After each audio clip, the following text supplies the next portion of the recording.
tag-ulan ngayon. Tinry ko tong panlinis ng windshield. Dito ko muna siya sinubukan sa side mirror.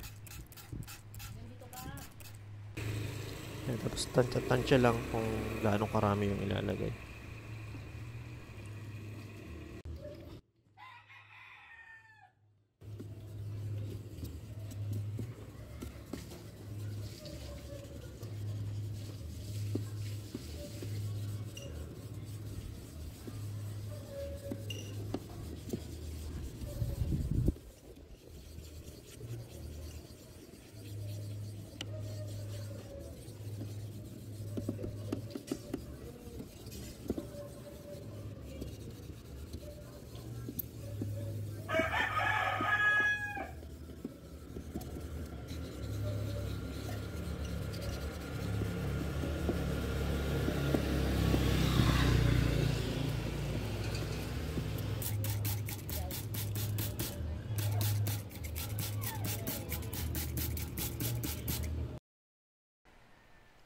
Ayun, so okay naman yung result, kaya tatry ko na rin dito sa bintana.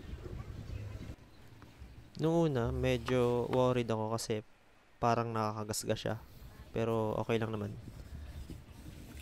Medyo may pagka microfiber yung pangkuskus.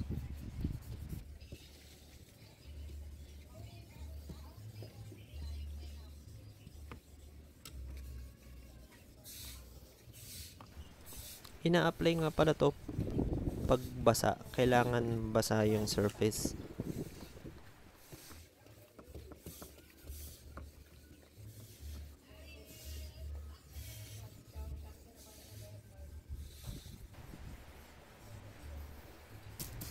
Ayun, yung mali ko rito, sprayan ko lang. Dapat pala buhos talaga ng tubig para mas makita yung nalinis na part.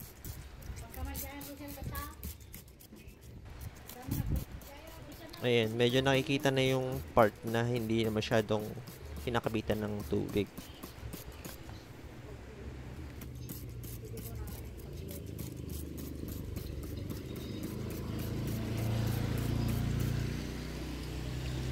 Tapos dito, sinunod ko na rin yung likuran.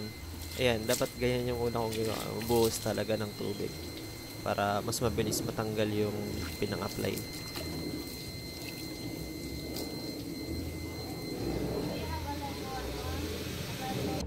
Ito yung itsura bago ko linisin.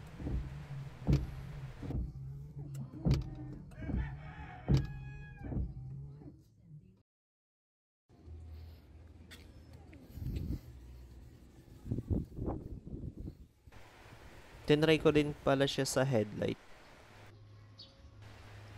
Hindi ko alam kung pwede, pero sinubukan ko din. Ito, yan. Same lang sa paglinis ng mga bintana.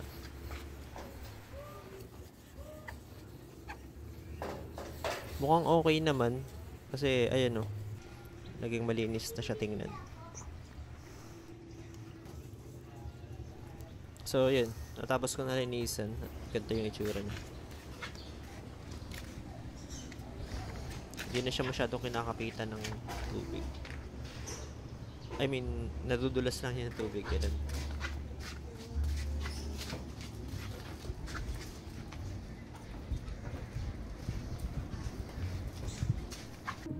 Tapos yung ganito yung itsura niya sa loob, hindi masyadong halata sa camera eh. Ayan, pero luminis talaga, tsaka hindi kinakapitan ng tubig.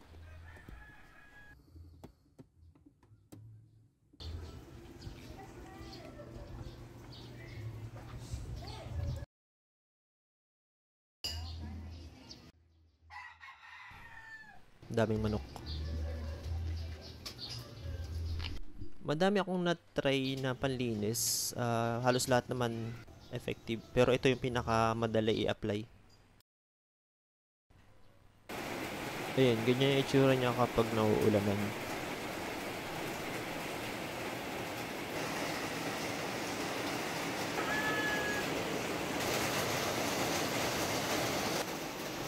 So yun, maraming salamat sa mga nanood at hanggang sa muli. Peace! memories creep while you and me repeat. This bittersweet heat is suffocating. I'm waiting and always hesitating. Kryptonite desires set my heart afire. Heart on fire.